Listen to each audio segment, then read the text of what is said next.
ఒక బిడ్డ తయారవడానికి స్వచ్ఛంగా ఒక గ్రేట్ పర్సన్ తయారవడానికి మొదట తల్లి ప్రేమతో సూచనలు సలహాలతో ఒక గొప్ప వ్యక్తిగా రూపాంతరం చెందే సందర్భంలో వివాహం జరిగిన తర్వాత ఆ తల్లి ఎలాగైతే ఆ బిడ్డని గొప్ప వ్యక్తిగా రూపుదిద్దడానికి ప్రయత్నించిందో ఆ భార్య వచ్చిన తర్వాత కూడా అదేవిధంగా భార్య సహసహకారం ఉంటే ఆ గొప్ప వ్యక్తిగా అద్భుతంగా ఆ వ్యక్తి తయారవుతాడు.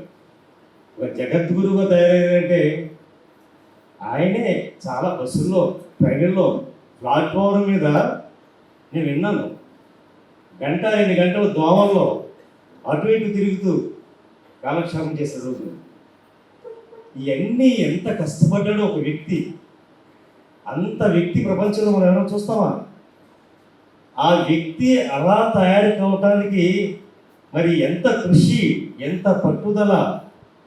జేబులో రూపాయి లేకుండా ఉద్యోగం రాజీనామా చేసి వచ్చిన డబ్బులతో పుస్తకాలు పాంప్లెట్ వేసి ఇంటికి 10 మంది తీసుకొచ్చి భోజనం వండు అంటే ఒక మహిళ, ఒక స్త్రీ ఇంటింటికి వెళ్ళి పోగు చేసుకుని వచ్చి ఆ 10 మందికి అన్నం పెట్టి అన్నప్రసాదం పెట్టి ఆ రకంగా కష్టపడిన ఎన్నో సందర్భాలు మేడం చెప్పుకోరు.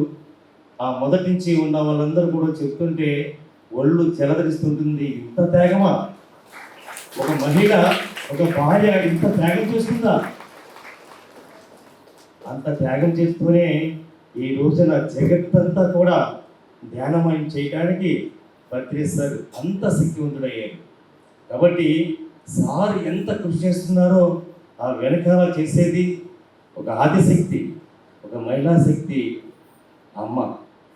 ఈ అమ్మే లేకపోతే బ్రహ్మశ్రీ భత్రిజీ లేరు. అమ్మ పాత్ర అంత ఉంది. కాబట్టి సార్ గురించి చెప్పిన చాలా తక్కువ మేడం. ఎన్నెన్నో కష్టాలు, అందరూ బాగుండాలి, అందరూ సహకారం కావాలి, అందరూ నిజతత్వం తెలుసుకోవాలి, అదే సంకల్పంతో ఎన్నెన్నో కొన్నే చెప్పేది మంచిగా. Thank you madam.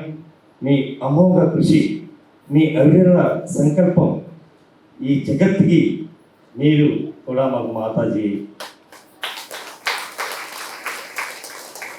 గురువు తర్వాత గురువు పత్తి మనకి ఆవిడ కూడా గురువే సగభాగం. ఆవిడ లేకపోతే చెప్తారు కదా, శివుడు పార్వతి ప్రతి ఒక్కరిలోనూ సగభాగం పురుషుడు, సగభాగం స్త్రీ. పురుష భాగం పురుషుడు యాక్టివేట్ అవుతుంది, స్త్రీ భాగం నిద్రాణంగా ఉంటుంది. స్త్రీలో స్త్రీ భాగం యాక్టివేట్ అవుతుంది, పురుష భాగం నిద్రాణంగా ఉంటుంది. కానీ రెండూ ఉంటాయి. మరి అటువంటిప్పుడు గురువు పత్ని సగభాగం అయినప్పుడు మనకెందుకు గురువు కాదు? ఖచ్చితంగా ఆవిడ కూడా మనకు గురువే.